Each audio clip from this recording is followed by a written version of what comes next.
আজকে নীলাঞ্জন বাজার থেকে এরকম বড় বড় চিংড়ি এনেছে। এগুলো চাবড়া চিংড়ি, বেশ বড় বড় আর মোটা মোটা। আমি জানি না এখান থেকে বোঝা যাচ্ছে কিনা ভিডিওটায়।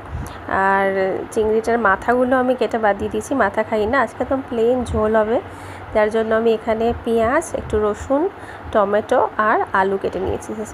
আলু পেঁয়াজ দিয়ে এটা পাতলা ঝোল হবে।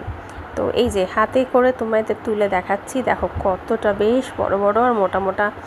আমার হাতের যে পাতা হয় না, সেই হাত এক পাতার সমান, প্রায় অনেকটা বড় বড় হয়েছিল। তো যাই হোক, এটা দিয়ে আমি ভেবেছিলাম গোল্ডেন ফ্রাইড প্রন করব, কিন্তু নীলাঞ্জনের না পছন্দ।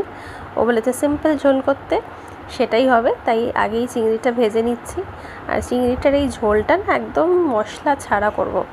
জাস্ট টমেটো বাটা করেছি, কাঁচা লঙ্কা টমেটো বাটা আর পেঁয়াজ রসুন কষিয়ে নিয়ে জাস্ট করেছি এরকম। আর লাল লাল দেখতে হয়েছে। এবার ঝোলটা দেখো, এত হালকা পাতলা লাল দেখতে হয়েছে, কারণ টমেটো বেটে দিয়েছি তাই জন্য।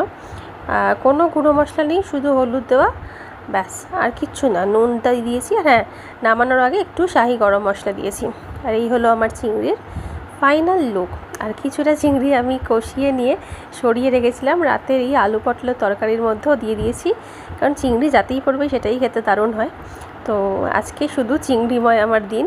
রাতেও চিংড়ি দিয়ে আলু পটল, আর দুপুরবেলা এই ঝোলটা, ব্যাস দারুণ জমে যাবে।